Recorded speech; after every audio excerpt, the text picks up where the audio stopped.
Hi, welcome. Enjoy the content, subscribe, and turn on notifications. Greg Williamson had always believed that building a meaningful life meant carefully planning every step. At 38, he had a stable career as a software engineer at a tech company in Seattle, a comfortable house in a leafy suburb, and a marriage that, while not perfect, seemed solid enough to last.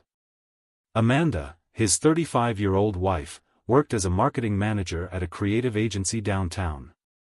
They'd met at a professional conference 6 years earlier, and what started as casual conversations about the tech industry quickly turned into something deeper. They got married a year later in an intimate ceremony surrounded by close family and friends. Greg remembered that day as one of the happiest of his life, watching Amanda walk toward him with a radiant smile, promising him love and fidelity forever. The early years were good, filled with weekend trips, impromptu dinners, and late-night talks about their shared dreams. But there was something missing, something they both desperately wanted: a child. After 3 years of trying to conceive without success, doctor's appointments, fertility treatments, and moments of deep frustration, Amanda finally saw those 2 lines on the pregnancy test. Greg would never forget the morning she walked into the kitchen holding the test with trembling hands, tears streaming down her face. He hugged her tightly, feeling a relief and joy he hadn't known was possible. Finally, after all that time, they were going to have the baby they'd longed for. Over the following months, Greg became the most attentive husband he could be. He went with Amanda to every prenatal appointment, meticulously wrote down the doctor's instructions, and spent nights researching fetal development and newborn care. He built the nursery himself, painting the walls a soft shade of blue after they learned they were expecting a boy. He bought parenting books, signed up for online courses, and even practiced changing diapers on a doll that Amanda found amusing but touching. He wanted to be ready for everything. He wanted to be the best possible father to the child on the way. Amanda, for her part, seemed radiant through much of the pregnancy. Her belly grew week after week, and Greg loved placing his hand on it, feeling the baby kick. But there were moments when he noticed a distance in her, a faraway look in her eyes when she thought he wasn't watching. When Greg asked if everything was okay, Amanda always smiled and said it was just hormones, that she was tired or stressed about work. Greg accepted those explanations because he wanted to believe them, because the alternative was unthinkable. He chose to see only what he wanted to see, ignoring the small signs that would all make perfect sense later. Oliver's birth was everything Greg had imagined, and more. After 12 hours of labor, when he finally heard his son's cry echo through the delivery room, he felt an overwhelming emotion so powerful he could barely breathe. Oliver was small and perfect, with tiny fingers and a tuft of dark hair. Greg held his son for the first time and knew in that moment he would do anything to protect this child. Amanda was exhausted but smiling, and for a few days, their little family of 3 seemed exactly like the one Greg had dreamed of. The first few weeks at home were a chaotic mix of dirty diapers, sleepless nights, and moments of pure joy. Greg took paternity leave and devoted every minute to caring for Oliver and supporting Amanda. He changed diapers at 3 a.m., rocked the baby to sleep while singing off-key lullabies, and felt his heart overflow with love each time Oliver gripped his finger with that surprising strength. Everything finally seemed to be falling into place. The life he'd planned was coming true. It was during the 3rd week after Oliver's birth that Amanda said something that made Greg pause. They were in the living room, Oliver sleeping in the bassinet beside them, when she casually mentioned that Brandon had called. Brandon, her ex-boyfriend, someone Greg knew existed but about whom Amanda rarely spoke. She explained that Brandon was in town for work and had found out about the baby through mutual friends on social media. He wanted to drop by to meet Oliver and congratulate them in person. Amanda's voice had a strange tone as she made the request, something between nervousness and insistence. Greg felt a twinge of discomfort but couldn't quite articulate why. When he questioned whether it was really necessary, Amanda insisted it would just be a quick visit, that it would be rude to refuse, that Brandon had always been polite and respectful toward her even after their breakup. Against his better judgment, Greg agreed, telling himself he was just being jealous for no reason. Brandon arrived on a sunny Thursday afternoon, driving an expensive car and wearing a suit that probably cost more than Greg's monthly salary. He was tall, broad-shouldered, with a confident smile that immediately put Greg on edge. He brought an elaborate bouquet of exotic flowers and a gift basket for the baby that looked like it came from a high-end boutique. When Amanda opened the door, Greg noticed how she lit up, how her eyes sparkled in a way he hadn't seen in months. It was just a second, maybe two, but it was enough to make something tighten in Greg's chest. They hugged briefly, and Greg saw Brandon whisper something in her ear that made her laugh, a light, genuine sound Greg hadn't heard since before the pregnancy. The introductions were polite but tense. Brandon greeted Greg with a firm handshake, his greenish-blue eyes studying him with an intensity Greg couldn't decipher. They sat in the living room, and the initial conversation was courteous, full of questions about the baby and comments about new fatherhood. Amanda seemed nervous, her hands constantly fidgeting with her hair, her eyes darting between Brandon and Greg as if she were waiting for something to happen. Then Brandon asked to hold Oliver, and Amanda, without hesitation, went to fetch him from the nursery where he was sleeping. When Brandon held the baby in his arms, something shifted in the room. Greg watched as Brandon's expression changed from polite curiosity to something far more complex. His eyes widened slightly, and Greg saw the exact moment realization began to dawn. Brandon held Oliver carefully, but his attention was fixed on the baby's face, studying every detail as if solving a puzzle. Greg, feeling a rising anxiety he couldn't explain, stood up and walked over to where Brandon was sitting, looking at Oliver from a different angle. That's when Greg's world collapsed. Oliver's eyes, those beautiful gray-green eyes Greg had admired, were exactly the same as Brandon's. Not just similar, identical, same golden ring around the pupils, same almond shape. The dimple on Oliver's chin, which Greg thought was a unique trait, was right there on Brandon's face, appearing when he gave a nervous smile. Oliver's ears, with that slightly pointed tip at the top, were perfect copies of Brandon's.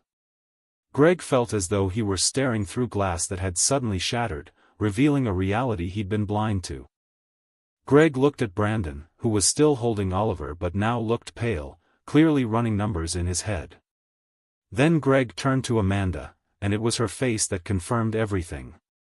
She was white as a sheet, completely frozen, eyes wide with terror and guilt. Her hands trembled visibly, and she seemed unable to speak. The silence that filled the room was thick and suffocating, broken only by Oliver's soft breathing, blissfully unaware of the chaos his very existence had just uncovered. Brandon was the first to speak, his voice hoarse and uncertain. "Amanda, exactly when did you get pregnant? How many weeks along was Oliver when he was born?" The questions were direct, and everyone in the room knew where they were headed. Amanda tried to respond, but no sound came out. Greg, feeling a strange, cold calm settle over him, walked up to Brandon and held out his arms. "Give me back my son," he said, his voice low but firm.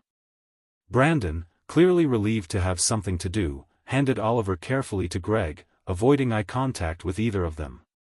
Greg held Oliver close to his chest, feeling the familiar, warm weight of the baby, but now every touch felt tainted by doubt and pain.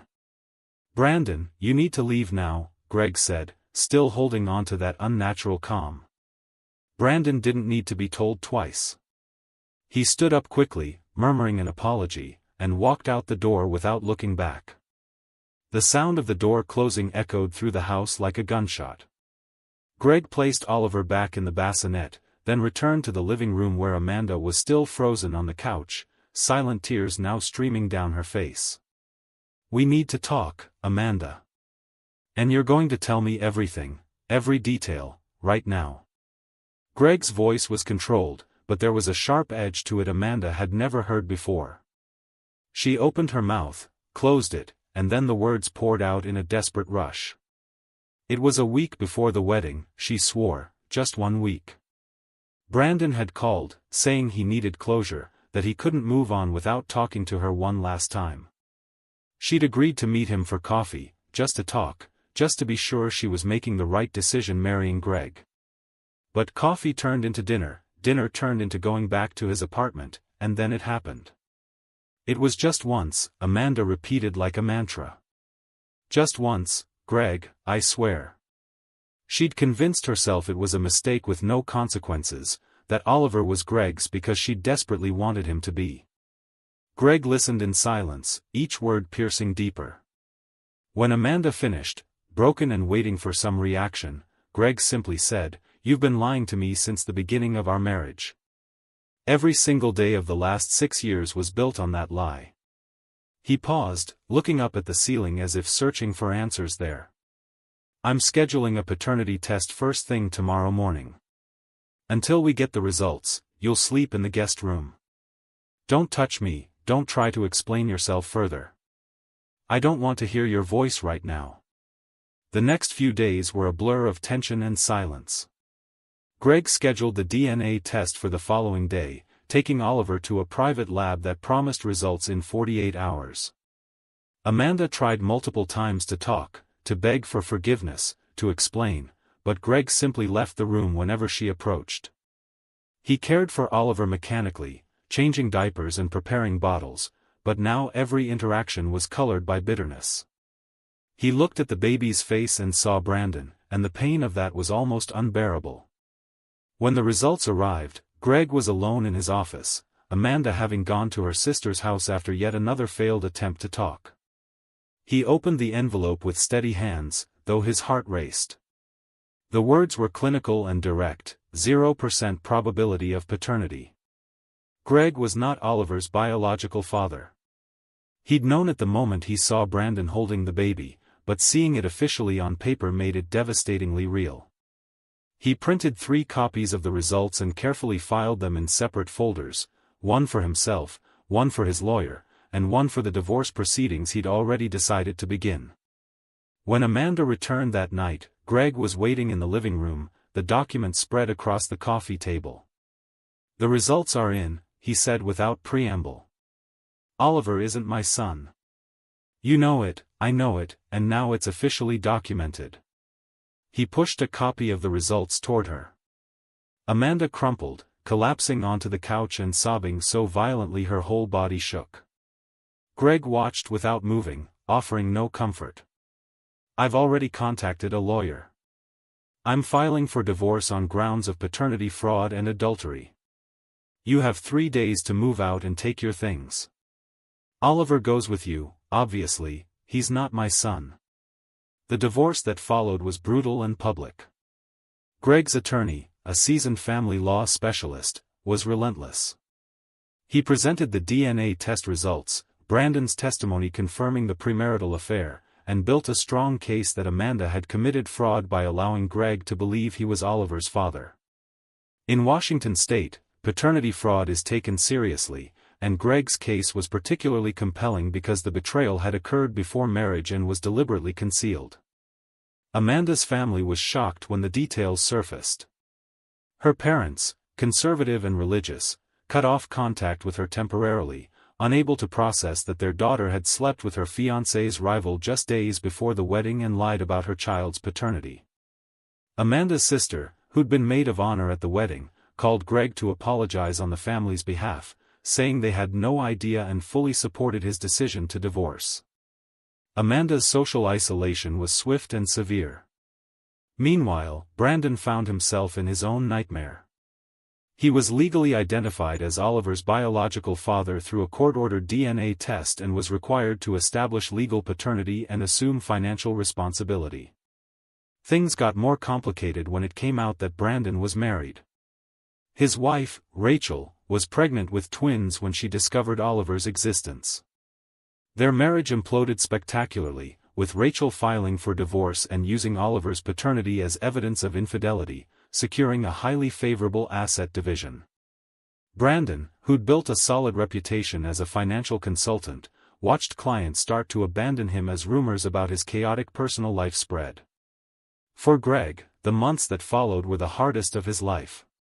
He moved into a smaller apartment, sold the house he'd shared with Amanda, and threw himself into work as a way to escape the constant pain.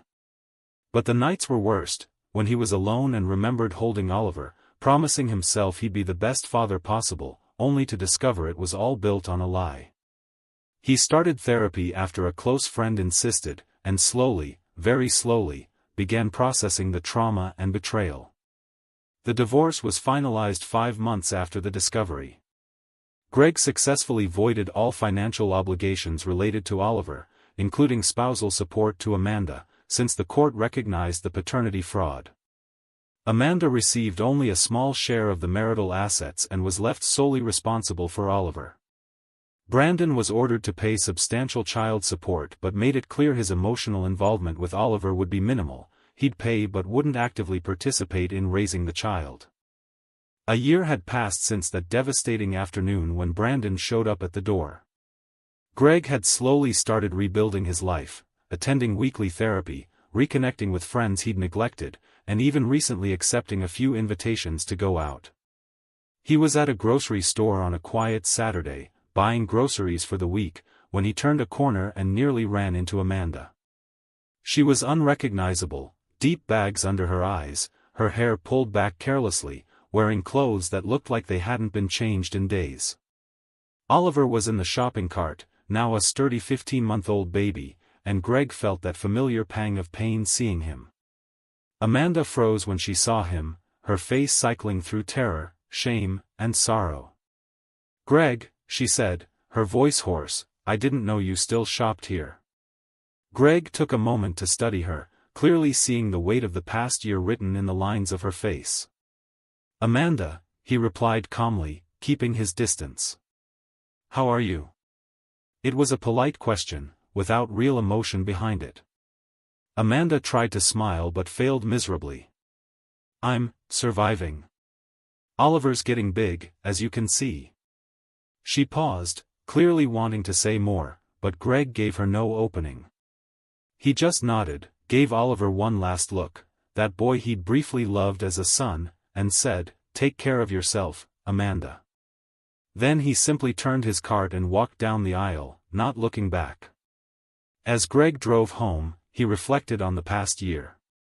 The pain was still there, probably always would be, to some degree, but it was no longer the open, bleeding wound it had been at first.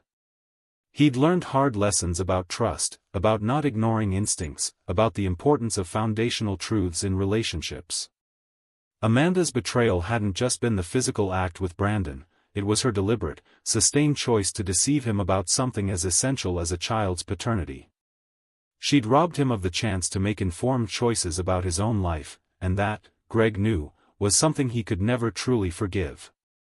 But he'd also discovered a resilience in himself he hadn't known he had. He'd survived what felt like the total destruction of his carefully planned future, and was now, slowly but surely, building something new. It wouldn't be the life he'd imagined, but it could still be good.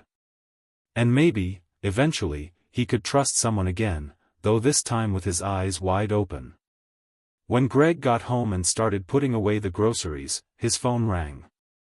It was Sarah, the coworker he'd been out with a few times recently, asking if he was still interested in watching that movie they'd talked about. Greg smiled, a small but genuine smile, and typed back a yes.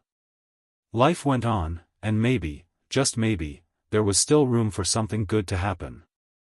The truth, however painful it had been, had freed him from a life built on lies. And though the price had been devastating, he knew it was better to be free and wounded than trapped and deceived. Some betrayals, he realized, run so deep they completely transform who you are, but surviving them proves a strength you never knew you had. And with that strength, Greg was ready to move forward, carrying his scars, but not defined by them. Thank you for watching the video. If you enjoyed it, don't forget to subscribe to the channel and turn on notifications so you won't miss any updates. See you next time.